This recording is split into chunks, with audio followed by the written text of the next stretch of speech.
Assalamualaikum warahmatullahi wabarakatuh. Perkenalkan, nama saya Nur Latifah Gani, kelas A5 PGSD dari Fakultas Keguruan dan Ilmu Pendidikan. Di sini saya akan menjelaskan ada beberapa materi. Yang pertama, macam-macam aliran pendidikan sejak zaman klasik.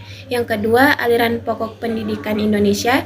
Yang ketiga, sistem dan perkembangan pendidikan nasional. Dan yang keempat, pendidikan dan pembangunan nasional.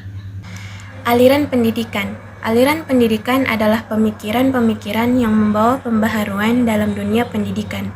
Pemikiran tersebut berlangsung seperti suatu diskusi berkepanjangan, yakni pemikiran-pemikiran terdahulu selalu ditanggapi dengan pro dan kontra oleh pemikir berikutnya, sehingga timbul pemikiran yang baru. Yang kedua, macam-macam aliran. Aliran klasik dalam pendidikan. Yang pertama, aliran empirisme. Empirisme aliran ini menganut paham yang berpendapat bahwa segala pengetahuan, keterampilan, dan sikap manusia dalam perkembangannya ditentukan oleh pengalaman atau empiris, nyata melalui alat indranya baik secara langsung berinteraksi dengan dunia luarnya maupun melalui proses pengolahan dalam diri dari apa yang didapatkan secara langsung. Jadi, segala kecakapan serta pengetahuan terbentuk dan ditentukan oleh pengalaman, diperoleh dari dunia luar melalui indera sehingga dapat dikatakan lingkunganlah yang membentuk perkembangan anak. Yang kedua, aliran nativisme. Aliran nativisme berpandangan bahwa segala sesuatu yang ada dalam diri seorang anak ditentukan oleh faktor-faktor di bawah sejak ia lahir. Jadi, perkembangan individu tersebut semata-mata ditentukan oleh garis keturunan atau genetik. Yang ketiga, aliran naturalisme. Naturalisme atau aliran ini mempunyai kesamaan dengan teori nativisme, bahkan kadang-kadang disamakan, padahal mempunyai perbedaan tersendiri. Ajaran dalam teori ini mengatakan bahwa anak sejak lahir sudah memiliki pembawaan sendiri, baik bakat, minat, kemampuan, sifat, tingkah laku atau watak, dan lain-lain. Pembawaan akan berkembang sesuai dengan lingkungan alami. Maka pendidikan yang terakhir ini sangatlah berpengaruh baik terhadap perkembangan anak. Yang keempat, aliran konvergensi. Aliran konvergensi merupakan gabungan antara aliran empirisme dengan aliran nativisme. Aliran ini menggabungkan arti penting hereditas atau pembawaan dengan lingkungan sebagai faktor-faktor yang berpengaruh dalam perkembangan manusia. Materi yang kedua, aliran pokok pendidikan di Indonesia. Aliran pokok pendidikan di Indonesia ada 4. Yang pertama, Taman Siswa. Latar belakang Taman Siswa didirikan oleh Ki Hajar Dewantara pada tanggal 3 Juli 1922 di Yogyakarta. Perjuangan Ki Hajar Dewantara di jalur pendidikan dimulai dengan mengajar di sekolah Adi Dharma milik kakaknya R.M. Suryo Pranoto 1921. Setahun kemudian pada tanggal 3 Juli 1922 di Yogyakarta, Ki Hajar Dewantara mendirikan National Underwich Institute Taman Siswa yang kemudian menjadi Perguruan Nasional Taman Siswa. Yang kedua, Institut Nasional Sjavij atau INS, Kayutman. Latar belakang Indonesia Netherlands School atau INS didirikan oleh Muhammad Sjavij pada tahun 1895 sampai 1969 pada tanggal 31 Oktober 1926 di Kayutaman, Sumatera Barat. Tujuan pendidikan INS Kayutman sebagai dikemukakan Umar Tirta Raharja dan Lasulo 1994 adalah sebagai berikut. Yang pertama, mendidik rakyat ke arah kemerdekaan. Yang kedua, memberi pendidikan yang sesuai dengan kebutuhan masyarakat.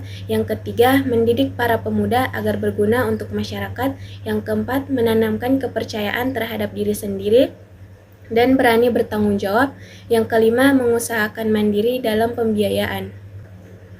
Yang ketiga, Muhammadiyah. Muhammadiyah didirikan oleh seorang yang bernama Kiai Haji Ahmad Dahlan pada tanggal 8 Zulhijjah 1330 Hijriah atau tanggal 18 November 1912 di Yogyakarta. Ia mendirikan organisasi Muhammadiyah sebagai organisasi yang menghembuskan jiwa pembaharuan pemikiran Islam di Indonesia, bergerak di berbagai bidang kehidupan umat. Bab 1 Pasal 1 disebutkan bahwa Muhammadiyah adalah gerakan Islam dan dakwah amar ma'ruf nahi munkar yang berakidah Islam dan bersumber pada ajaran Al-Quran dan Sunnah. Yang keempat, Ma'rif. Lembaga Pendidikan Ma'rif Nahdlatul Ulama merupakan salah satu aparat departementasi di lingkungan organisasi Nahdlatul Ulama. Lembaga Pendidikan Ma'rif Nahdlatul Ulama merupakan salah satu aparat departementasi di lingkungan organisasi Nahdlatul Ulama. Didirikannya lembaga ini di NU bertujuan untuk mewujudkan cita-cita pendidikan NU. Bagi NU, pendidikan menjadi pilar utama yang harus ditegakkan demi mewujudkan masyarakat yang mandiri. Gagasan dan gerakan pendidikan ini telah dimulai sejak perintisan pendirian NU di Indonesia.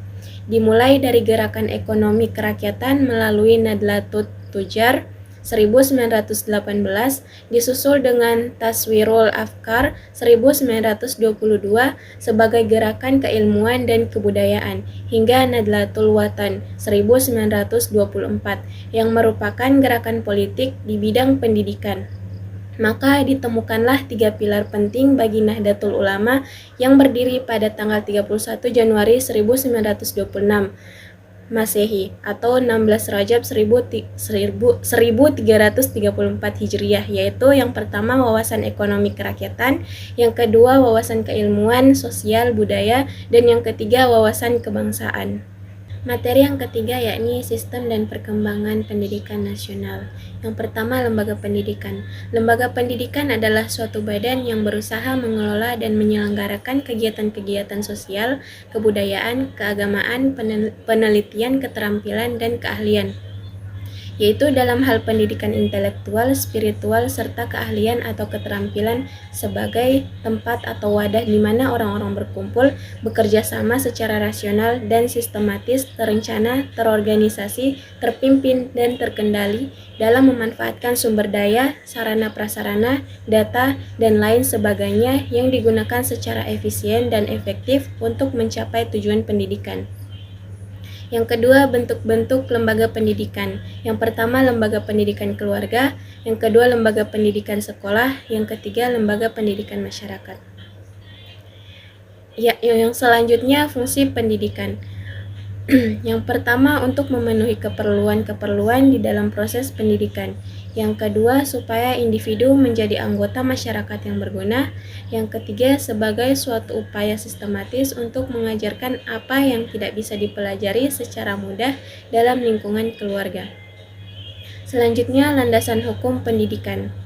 Landasan hukum pendidikan dapat diartikan peraturan baku sebagai tempat berpijak atau titik tolak dalam melaksanakan kegiatan-kegiatan tertentu, dalam hal ini kegiatan pendidikan.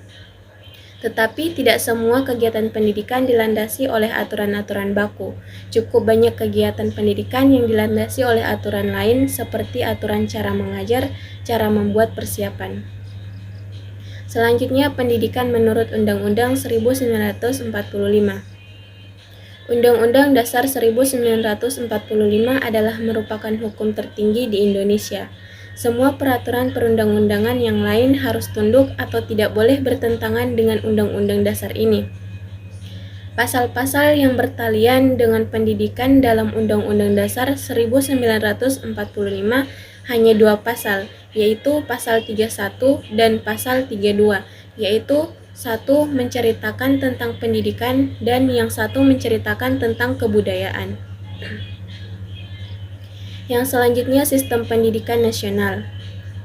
Berdasarkan Undang-Undang Nomor 20 Tahun 2003 tentang Sistem Pendidikan Nasional, bahwa pendidikan adalah usaha sadar dan terencana untuk mewujudkan suasana belajar dan proses pembelajaran agar peserta didik secara aktif mengembangkan potensi dirinya untuk memiliki kekuatan spiritual, keagamaan, pengendalian diri, kepribadian, kecerdasan, akhlak mulia, serta keterampilan yang diperlukan dirinya, masyarakat, bangsa, dan negara. Selanjutnya, Undang-Undang RI Nomor 14 Tahun 2005 tentang Guru dan Dosen. Undang-Undang Nomor 14 tahun 2005 tentang guru dan dosen menegaskan bahwa guru dan dosen wajib memiliki kualifikasi akademik, kompetensi, sertifikat pendidik, sehat jasmani dan rohani, dan memenuhi kualifikasi lain yang dipersyaratkan satuan pendidikan tinggi tempat bertugas, serta memiliki kemampuan untuk mewujudkan tujuan pendidikan nasional. Tujuan ditetapkannya Undang-Undang Guru dan Dosen tidak lain adalah untuk mengatur tentang kepentingan-kepentingan pendidikan terkait mekanisme sistem pendidikan dan terkait juga dengan peningkatan mutu pendidikan di Indonesia. Lebih jauh lagi, undang-undang tersebut juga untuk memperjelas hak serta kewajiban para pendidik terkait dengan tugasnya sebagai pendidik profesional. Materi yang keempat, pendidikan dan pembangunan nasional. Yang pertama, hakikat pembangunan.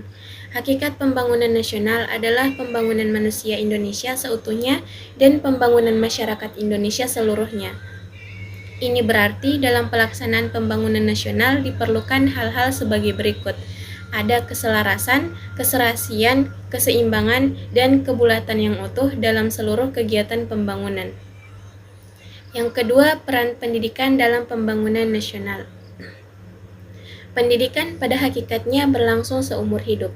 Oleh karena itu, secara hakiki, pembangunan pendidikan merupakan bagian yang tidak terpisahkan dalam upaya pembangunan manusia. Upaya-upaya pembangunan di bidang pendidikan pada dasarnya diarahkan untuk mewujudkan kesejahteraan manusia itu sendiri, karena pendidikan merupakan hak setiap warga negara. Di dalamnya terkandung makna bahwa pemberian layanan pendidikan kepada individu, masyarakat, dan warga negara adalah tanggung jawab bersama antara pemerintah, masyarakat, dan keluarga. Sekian penjelasan dari saya mengenai 4 materi tadi. Billahi fisabilil haq, fastabiqul khairat. Wassalamualaikum warahmatullahi wabarakatuh.